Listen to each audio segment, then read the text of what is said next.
Hello and welcome to Mabila TV. This is home of Compassionate Conservatism, where we advocate for a fine balance and sweet spot between individual creative genius excellence as afforded by capitalism and society excellence as afforded by equality of opportunity. So in essence, we are calling for capitalism with a human first. That is capitalism with a human first. So now I will start with Africa perspectives. In Africa perspectives, what will it take Africa to be a superpower? That is what will it take for Africa to be a superpower. Remember in the 1950s, the development economists had foreseen, had projected that Africa would be the one to develop first ahead of Asia because of its immense mineral resources, but that did not happen. It is Asia that has developed first, and I think you have China, you have Japan, you have the Asian tigers, South Korea, Thailand, Malaysia, Singapore. So these Asian tigers developed first.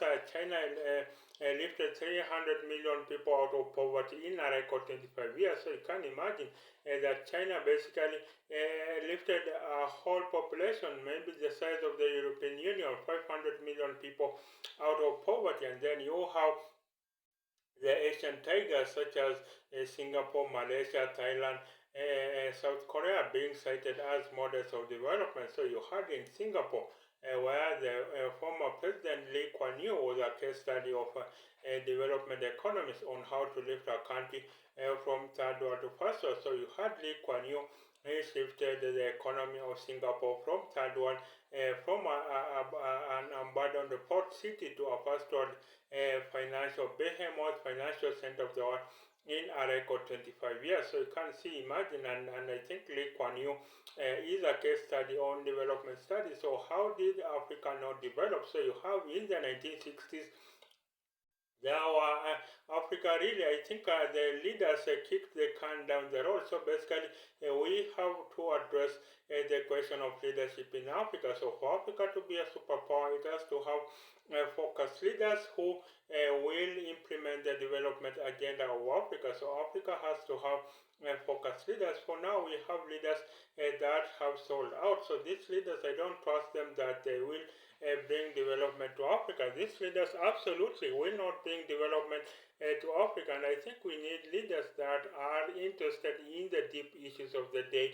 in Africa. The leaders we have currently, they are not invested in the prospect and prosperity of Africa. Sometimes I tend to think that we are not given independence at all out of benevolence of the West. That is, Africa was not handed independence as the benevolence of the West. It was really because running of the colonies was getting difficult, and so to have the colonists run, what the colonialists did is to plant basically puppets in various in all African countries, so that they can then basically develop their country just enough so that the resources continually flow to the west. So you can imagine that Africa really has puppets for leaders. So our leaders really are puppets of the west. I don't think Africa or no African leader has the metal, has the gravitas to make the African country superpowers. And I think for a country to be a superpower, it needs to have political power, economic power, and social cultural power. So in that sense, I don't think any of the African leaders have that wherewithal to be able to eliminate poverty. So we have African leaders, and really the leaders that are supposed to develop Africa are buried deep. The leaders that are supposed to develop Africa are buried deep. So basically, it is not that we don't have good leaders in Africa. It is just that they are buried deep. So you can see very much, for instance, when you are selecting the wedding committee chairperson, you look for the best person, the most noble person is the one who gets to be selected as the wedding committee chairperson, the one who is going to chair the the school lab development, the school lab building committee. You are going to elect someone who is noble, someone who is beyond reproach, someone who is above board. When you are going to elect the cattle dip chairman, you are going to elect someone who is above board, someone who is beyond reproach. But why is it that when it comes to national leadership, we elect absolute wrecks in the leadership positions, and that's why Africa does not develop? It is not that Africa lacks leaders; it is simply that the leaders that Africa has are basically leaders that have bought out semi-average leaders, basically leaders that have sold us out. So we need to start afresh. Colonialism did not end, and indeed, what it did is just change metamorphose from white rulers to black colonialists. So these black colonialists are our leaders today, and they do the bidding for the West. So basically, they develop us just enough for resources to continually flow to the West. You can imagine a leader that emerges in Africa that means well for the people. They will never last a day in the office. That's my assurance that a leader that emerges today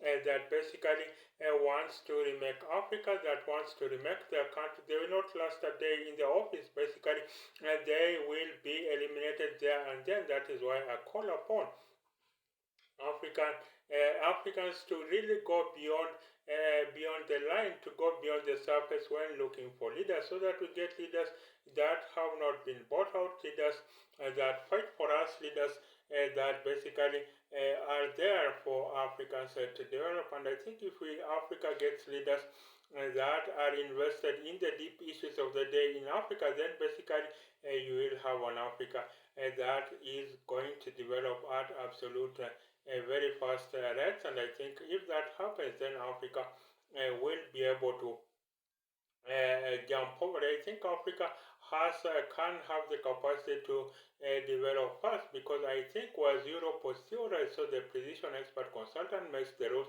whereas America was innovated, so it is the creative genius entrepreneur that makes the rules, whereas China was reverse engineered, so it is the systems technocrat that makes the rules. I think for Africa it has to be and should be 3D printed, because all the plans to make Africa great are there. All the plans to make Africa great are there. All the in conferences, basically in newspaper, in opinion columns, in books, in conferences, and all the plans to develop Africa there. What we need are just smart executioners, maybe in the mold of Lee Kuan Yew. We just need smart executioners who will come along and implement the ideas that can make Africa great, so that someday the University of Ibadan student defending her PhD thesis on how to eliminate poverty in Africa, her resolutions will not be null and void. Indeed, her resolutions will not be null and void. Indeed, that basically what she will be advocating for will indeed happen. So I think for Africa to be a superpower, we must have focused leaders, because without leaders, everything rises and falls on leaders. Even I know Africa has immense mineral resources. Just look at DR Congo, for instance. It is projected that it is the richest country in the world. You know, DR Congo could basically shut off its borders, and it will still be self-sufficient. It has everything it needs, but of course there is a war going in that country. Of course, some have accused President Paul Kagame and Yoweri Museveni of being behind, acting as the Western attack dogs in plundering the resources of DR Congo. So DR Congo has a mineral potential of $30 trillion according to the CIA fact book, but that will only be realized if it converts uranium to nuclear power, if it converts gold and diamond to jewelry, if it converts cocoa to chocolate, if it converts titanium to aeroplane parts, if it converts copper to electronic parts, if it converts coffee to coffee drinking chains, if it converts cotton to high-end designer clothes. That's the way DR Congo and indeed Africa is going to develop. So if DR Congo mineral potential is $30 trillion, that will make it the richest country in the world. So imagine for Africa, Africa could easily build a $200 trillion economy. So basically, Africa is benefiting the West, is benefiting other people, and lately China. So Africa, when does Africa look out for itself? Because it is now foreign powers. It is the West that has been on the driving seat in matters Africa for the last 500 years. Africa has been subjugated by the West, but then of course now it is China that is attempting to colonize Africa without firing a single shot. So I think Africa rises and falls on leadership. So then I will move over to remaking America. And remaking America, so is the January basically primary is about to get underway, the Republican primary. I think within the Democrats, it is assumed that Donald Trump will be the eventual nominee, although of course there will be challenges from third-party candidates, of course, such as Robert Kennedy, Jr. There will be challenges from Joe Manchin is expected to run, of course, I think along with Mitt Romney. So basically, Donald Trump is expected is the front runner in the Republican Party. So how does he intend to do? I think all polls show that Donald Trump is ahead by about 40 percentage points in most opinion polls in Iowa, and I think national, and not just within the Republican Party, but also he is ahead of Joe Biden. So Donald Trump is ahead of Joe Biden in the opinion polls, especially in the key battleground states. And I think in that case, then basically the Democrats have to be worried. But for now, Donald Trump is ahead by double digits, 20, 30, 40 percentage points. And I think a lot of Republican faithfuls are along with Donald Trump. You know, the thing is, Trump has cut like followers. Trump has cut like followers. They will do anything for Donald Trump. They could take a bullet for Donald Trump. So that's how very much Donald Trump supporters are. They favor him. They say Donald Trump changed the metrics of the Republican Party. The Republican Party is no longer the party of the establishment, is no longer the party of the big corporates, but is the party of the downtrodden American. And in that case, then I will presume. In that case, then I will presume that the Republican Party will Donald Trump change the Republican Party for good, and I think he said that the Republican Party is no longer the party of the Bushes. The Republican Party is no longer the party of the Bushes. Is no longer the party of the Reagans, the party of the Cheney. So basically, you have rhinos. Basically, you have that deep division within the Republican Party. You have the Orthodox Trumpists, those who will take a bullet for Donald Trump any day. Then you have the hybrid Republicans. These are the Republicans that basically will. These are the Republicans that have accepted the reign of Donald Trump within the Republican Party, but they want him to trim his rough edges to round off his rough edges, and of course, then you have the establishment Republicans, the rhinos, the Republicans in name only. These are the Republicans, the policy hawks that Donald Trump threw under the bus. So now you have these deep divisions within the Republican Party, but I think they will all coalesce around Donald Trump eventually. So even if I think very few will break ranks as happened in 2016. So Donald Trump, I expect him that he will be the eventual nominee and even recapture the White House. So if Biden does not change course, then you can expect that Donald Trump will recapture. Donald Trump will recapture the White House, and I think Donald Trump has to position America. America has to be positioned into a post-social society. For how long will race be the defining factor in America? I think America has now to be defined by class warfare, not really racial warfare. It is really class, because I think now there are so many there are so many rich African Americans, but now America has to move to a post-social society. So basically, I will expect that America will move to I will expect that America will move to be a post-social society.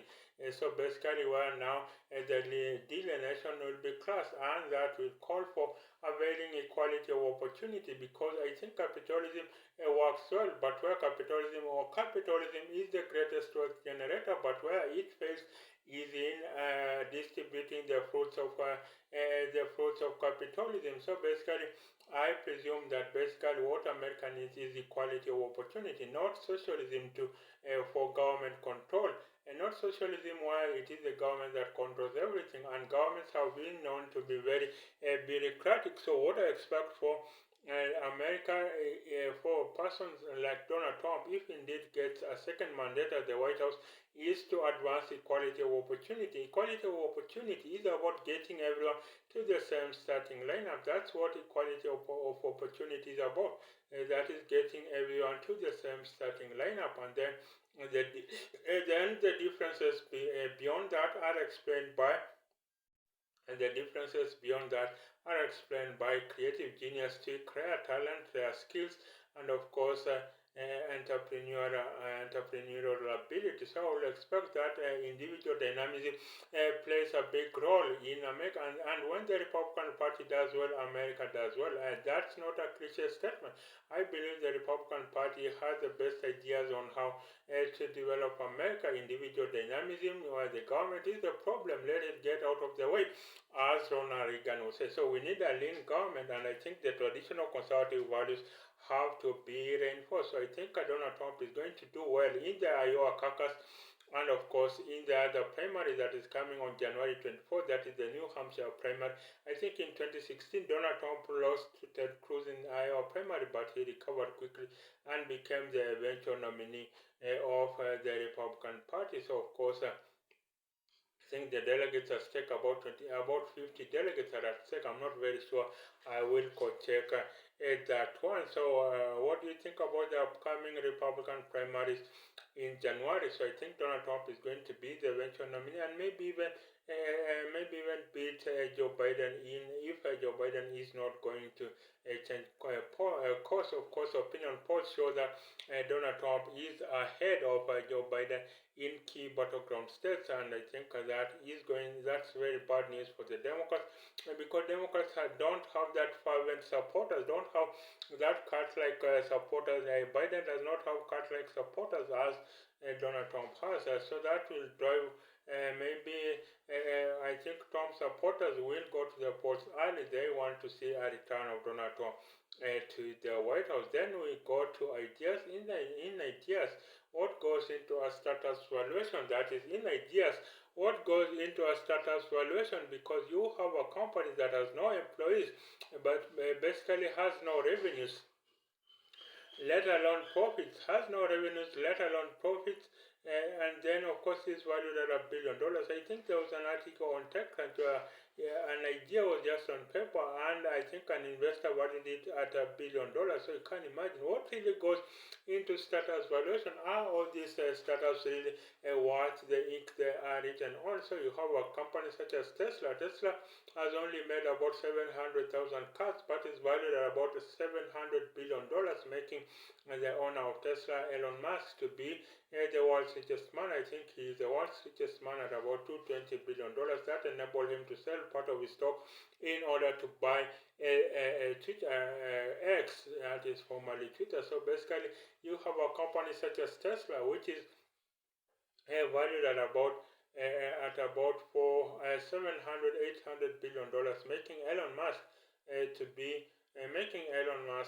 be that is the richest man in the world. So I think I think startups are overvalued, but I think we need more money in the brick and mortar economy, because these are the ones that create jobs. I think startups create just a handful of jobs. I think in 2021 there was about $285 billion that went to startups. What if that money found its way into the brick and mortar economy? Then I think America will be all good for it. And I think if that money finds itself in the brick and mortar economy, revive the factories in America, bring the 3D printers to the street corners, bring the cottage industries back to America, then I think America will be in a very good place to have these startups. And I think you had the manufacturing. I think you had $1 billion farm. So $1 billion farm, practically it could employ everyone in the world. $1 billion farm could employ everyone in the world.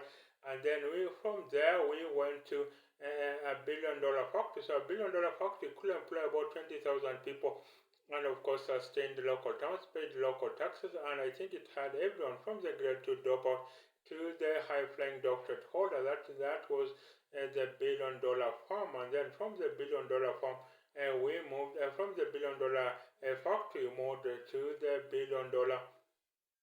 We moved to the $1 billion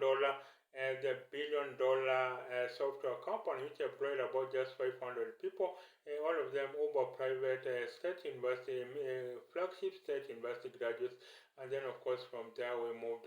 So that means community college graduates were left out. And then from there, we moved to the $1 billion startup. So basically, this employs just about 10 people. All of them Uber private and Ivy League graduates.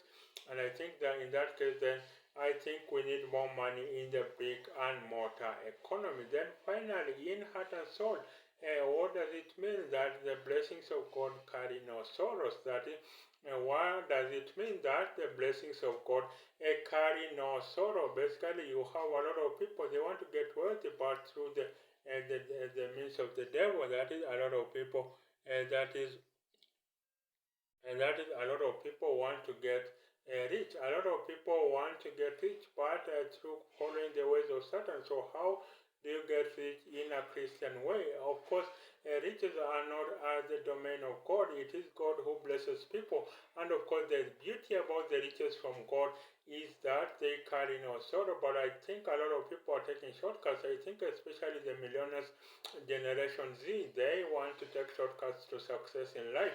But I think they have to have the journey. They have to be attracted to the journey. So the journey, trust the process. Indeed, do young people today want to trust the process? That is, do young people trust the process? Can they be reached through a fair way, through waiting and trusting the process? I don't think they want to trust the process. I think a lot of young people today want money there and then, but remember the ways of the devil, the ways of the Satan, riches gotten through Satan, they carry a lot of curses with it, but the blessings of God they bring no sorrow at all. So that's why I will urge you, if you are looking for money, don't be devastated that things are not working out. I think a lot of people have cheated the system and have created their own wealth, but I don't think they are happy with their wealth. I think what we need to trust is the blessings of God that basically carry no sorrow. And I think if we have people that get rich through the lawful means, through godly ways of getting rich, getting wealthy, and then I guess there will be more impact in the world. I think the wrong thing about the world today is that there are more wealthy people, there are more rich people than there are wealthy people, because according to the comedian Chris Rock, he says riches uplift only an individual, but wealth uplifts whole society. And I think there's something very gratifying about wealth that percolates down to society. Of course, this is not trickle down economics. This is not trickle down economics. So I'm saying that people should get rich, only a few should get rich, and then the rest wait for the bread, wait for the crumbs at the bottom. What I'm saying is that if you are looking for wealth, just trust the process, don't get to the shortcuts, and indeed God will bless us all, because the riches of God carry no sorrows at all. So this has been the TV where I've looked at African perspectives. Can Africa be a superpower in making America? I'm looking at the upcoming January primaries in Iowa caucus, and I think the New Hampshire primary on January 24. I think the Iowa caucus is on, January 15th. Then in ideas, what goes into a status valuation? Then in heart and soul, how the blessings of God bring no sorrows at all. So this has been Mabina TV. This is home of Compassionate Conservatism, in which I advocate for a fine balance between individual creative genius excellence as afforded by capitalism and society excellence as afforded by equality of opportunity. So in essence, we are calling for capitalism with a human face, that is capitalism with a human face.